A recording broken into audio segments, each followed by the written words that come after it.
Good morning, dear students. It's class 5 social science chapter transport in modern times. In the previous videos, you had read about roadways, railways, and pipelines. Now, in this video, you are going to read about water transport and air transport. After watching this video, you will be able to know about the importance of waterways and airways, as well as you will be able to know about different types of waterways and airways. Now let's start the reading. Waterways are the oldest means of transport. Waterways सबसे पुराने means of transport हैं, यातायात के साधन हैं. Since olden times, पुराने समय से ही इंडियन सेलर्स, भारतीय नाविक, have sailed to far away countries to spread their trade and culture. Trade means व्यापार, culture means संस्कृति. तो पुराने ज़माने से ही भारतीय नाविक जो हैं वो दूर दूर देशों तक जाते रहे हैं, सेल करते रहे हैं, नाव से जाते रहे हैं अपने व्यापार को और अपने कल्चर को, संस्कृति को फैलाने के लिए. Many Roman, African and Arab merchants also visited India through waterways. बहुत सारे रोमन, अफ्रीकन और अरब व्यापारियों ने भी इंडिया में विजिट किया वाटरवेज के द्वारा. There are two types of waterways, inland and overseas. Waterways दो तरह के होते हैं. एक होते हैं इनलैंड, जब कोई शिप या बोट देश के अंदर अंदर घूमे. ओवरसीज, जब देश के बाहर जाए. It means waterways are of two types, inland and overseas. India has a wide network of inland waterways in the form of rivers, canals and backwaters, that is in Kerala. Bharat में पूरा जाल बिछा हुआ है अंदरूनी वाटरवेज का, नदियों के रूप में, नहरों के रूप में और बैक वाटर्स के रूप में, जो कि केरला में पाई जाती हैं. बैक वाटर्स समुद्र के किनारे जब पानी उछल करके बिल्कुल खड्डा कर देता है, वो एक पानी इकट्ठा होता रहता है खड्डे में, तो बैक वाटर्स बन जाता है, जैसे कि केरला में ये पाए जाते हैं. आपने 4th क्लास में भी पढ़ा था. तो इनलैंड वाटरवेज नदियों, नहरों और बैक वाटर्स के रूप में मिलता है.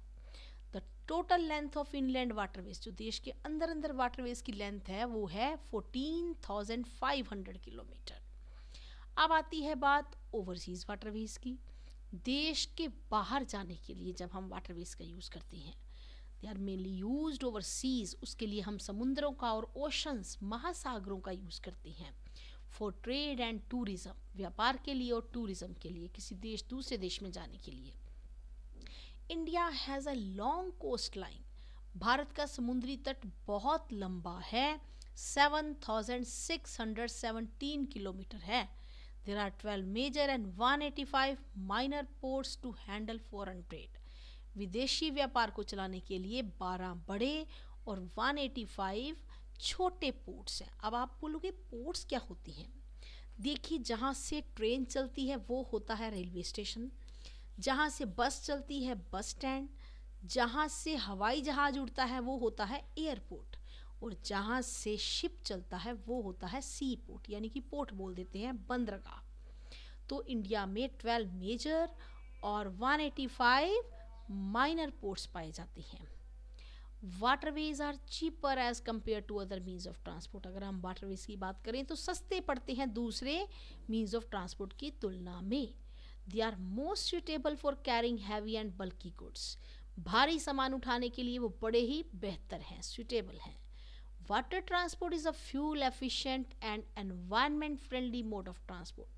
वाटर ट्रांसपोर्ट जो है वो फ्यूल को, ईंधन को भी बचाता है और एनवायरनमेंट के लिए भी अच्छा मीन्स ऑफ ट्रांसपोर्ट है, एनवायरनमेंट खराब नहीं होता. डू यू नो, क्या आप जानते हैं, we need a good water transport system to safeguard our long coast line and the island groups in the Arabian sea and bay of Bengal. देखिए, आपको जैसे पता ही है कि जो भारत है वो 3 तरफ से समुंदर से घिरा है. एक तरफ बे ऑफ बंगाल, एक तरफ अरेबियन सी और एक तरफ नीचे है इंडियन ओशन. तो भारत में किसी भी तरीके से फॉरेनर्स एंटर कर सकते हैं, दुश्मन आ सकते हैं. इसलिए हमें ज़रूरत है एक अच्छे वाटर ट्रांसपोर्ट सिस्टम की, ताकि हम अपने लंबे समुद्री तट को बचा सकें। और आइलैंड ग्रुप्स जो हैं हमारे अरेबियन सी में लक्षद्वीप आइलैंड और बे ऑफ बंगाल में अंडमान एंड निकोबार आइलैंड, उसको बचाने के लिए we need a good water transport system. So it was all about waterways. Now coming to air transport. हवाई यातायात. Since early times man has had the desire to fly like a bird in the open sky. पुराने ज़माने से ही इंसान की इच्छा रही, desire रही कि वो बर्ड की तरह खुले आसमान में उड़े. He was able to fulfill his desire by flying in the hot air balloon. उसकी ये इच्छा पूरी हो गई जब वो पहली बार हॉट एयर बैलून में उड़ा. It was only in 1908 that the Wright brothers, Wilbur and Orville right, दो ब्रदर्स थे. 1908 में उन्होंने पहली उड़ान भरी थी एरोप्लेन की. They made the first successful flight in aeroplane. 1908 में राइट ब्रदर्स ने, यानी कि विल्बर और ऑरविल राइट ब्रदर्स जो थे, उन्होंने पहली उड़ान भरी एरोप्लेन की. Airways have shrunk. श्रंक का मतलब सिकुड़ना, लेकिन यहाँ पे क्या है, छोटा कर देना. Distances in an amazing manner. Airways ने बड़े ही हैरानी वाले तरीके से दूरियों को कम कर दिया है. It takes 17 hours to reach Delhi from Mumbai by Rajdhani express train. Rajdhani express train के द्वारा दिल्ली से मुंबई जाने के लिए 17 घंटे लगते हैं. देखिए, राजधानी एक्सप्रेस सबसे फास्ट चलने वाली ट्रेन है, आपने पढ़ा होगा. But only 2 hours bye an aeroplane. लेकिन एरोप्लेन के द्वारा सिर्फ 2 घंटे लगते हैं. Mumbai Delhi airport is the busiest in the country. Mumbai से दिल्ली जाने वाला जो एयर रूट है वो सबसे बिजी एयर रूट है. Air travel is the fastest and most comfortable but costly mode of transport. Air travel जो है सबसे फास्ट तो चलता है और सबसे कंफर्टेबल भी है, लेकिन इसकी जो डिसएडवांटेज है वो ये क्या है कि कॉस्टली है, हर कोई अफोर्ड नहीं कर सकता. लेकिन और एडवांटेजेस क्या हैं? The chief advantage of air travel is that it can cover difficult landforms like mountains, deserts, forests and water bodies without any problem. Air travel की जो सबसे बड़ा एडवांटेज फ़ायदा है वो ये है कि ये किसी भी जगह से जा सकता है, चाहे पहाड़ है, नदियां हैं, डेजर्ट्स है, फॉरेस्ट है, वाटर बॉडीज है, बिना किसी प्रॉब्लम से. उड़ान ही भरनी है, कहीं से भी भर लेगा. तो एयरवेज के फ़ायदे भी हैं, लेकिन नुकसान एक है कि सबसे कॉस्टली है. In the beginning, aircrafts were small and could fly over short distance only. पहले पहले तो एयरक्राफ्ट बहुत छोटे होते थे और थोड़ी ही दूरी तय कर पाते थे.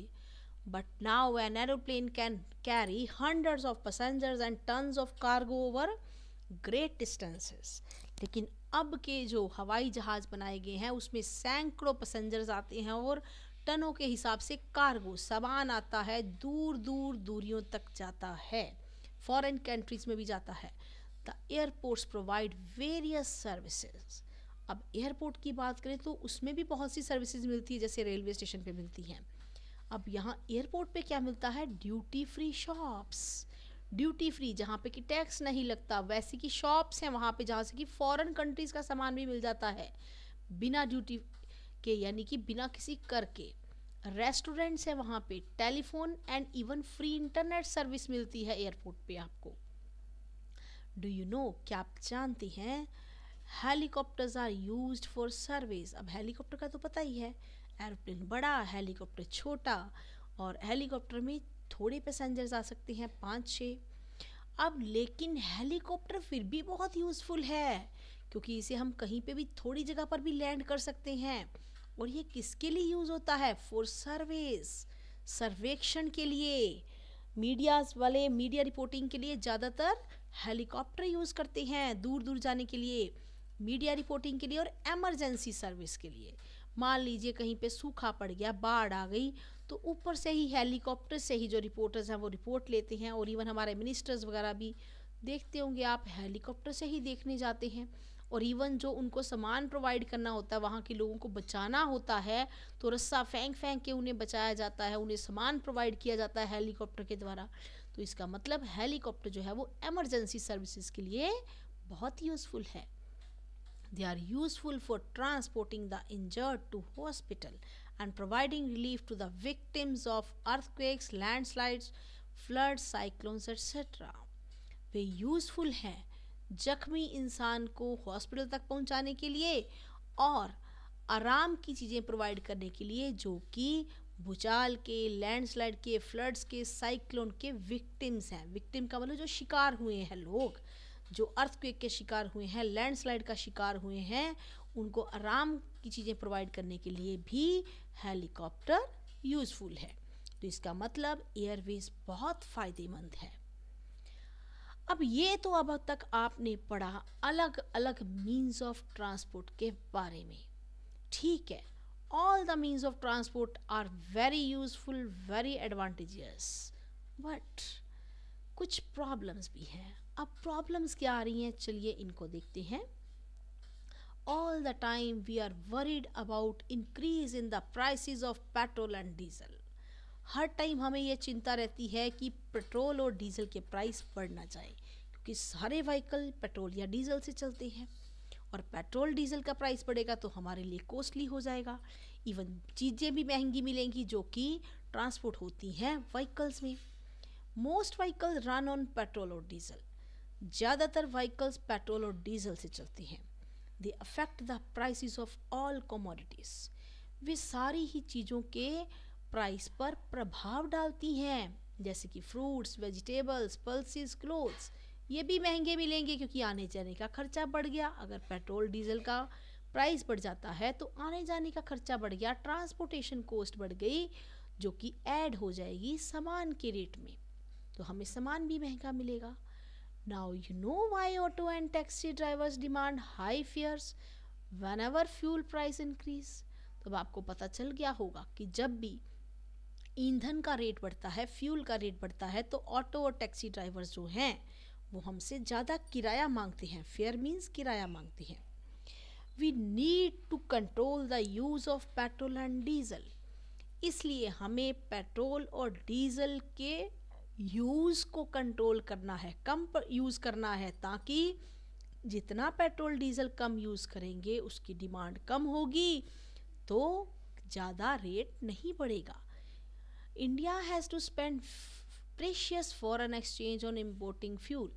भारत को अपनी कीमती विदेशी मुद्रा, जो फॉरेन एक्सचेंज का मतलब विदेशी मुद्रा, जब अभी हम फॉरेन से इंपोर्ट करते हैं, मंगवाते हैं पेट्रोल डीजल को, तो हमें उनको उनकी करेंसी में पेमेंट देनी पड़ती है जो हमारे पास पड़ी होती है। जब हम उनको उनकी करेंसी दे देते हैं तो हमारी फॉरेन एक्सचेंज कम होगी, हमारे पास उसका स्टॉक कम हो गया। तो इसका मतलब हमें पेट्रोल डीजल को कम यूज़ करना चाहिए ताकि हमारी फॉरेन एक्सचेंज सेफ रहे। We must use CNG।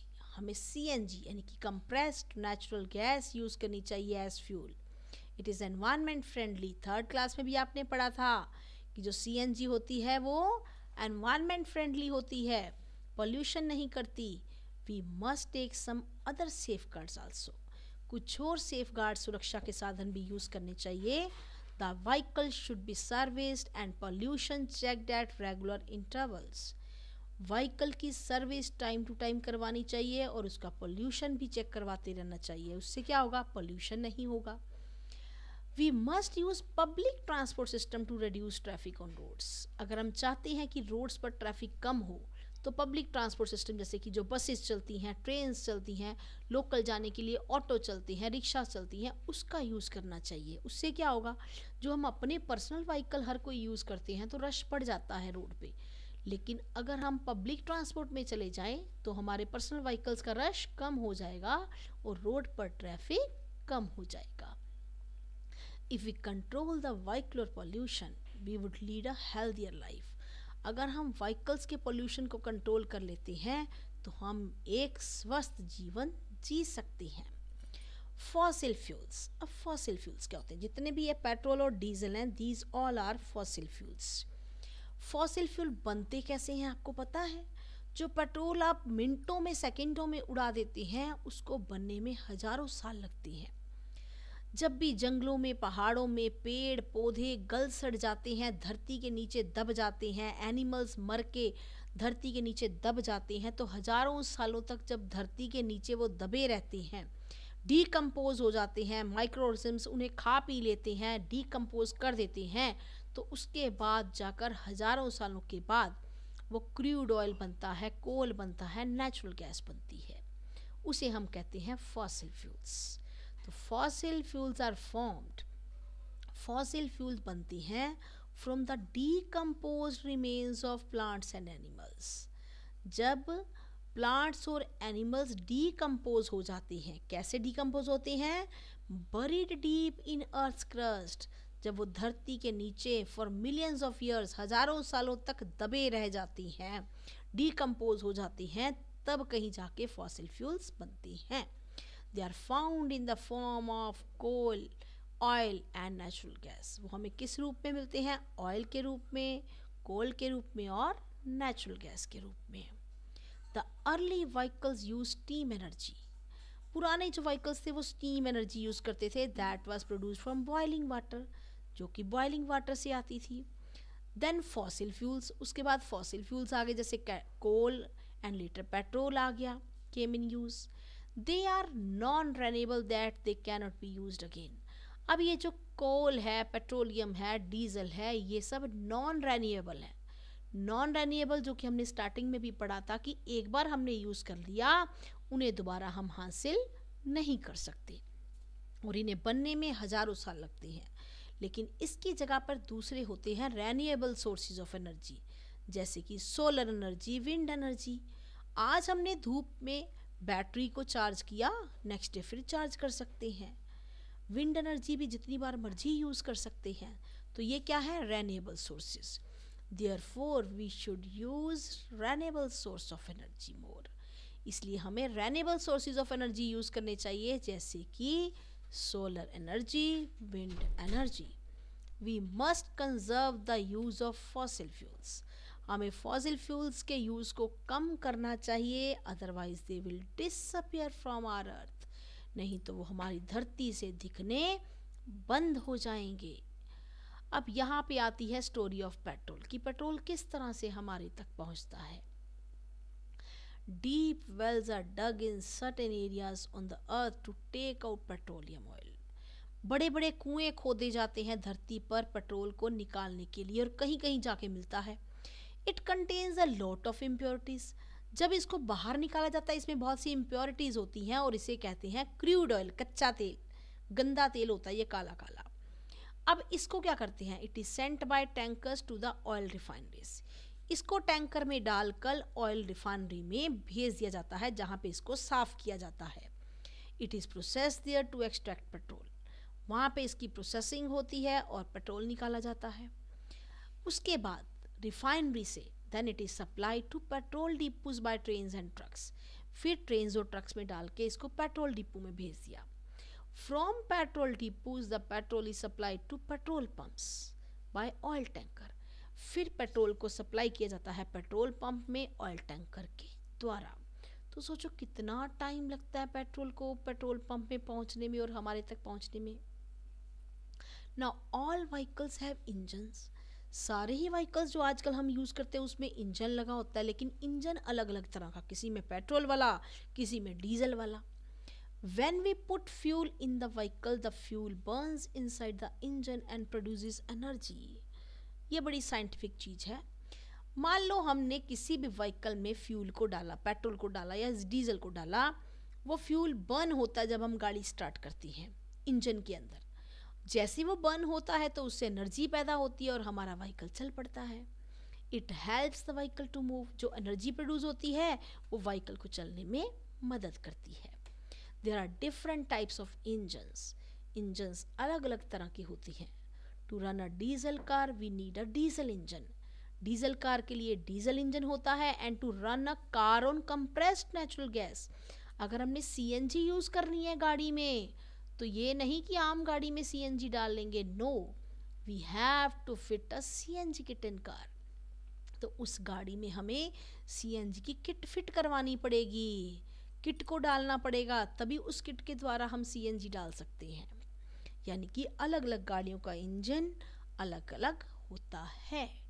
Do you know, क्या आप जानते हैं All means of transport have some advantages and some disadvantages.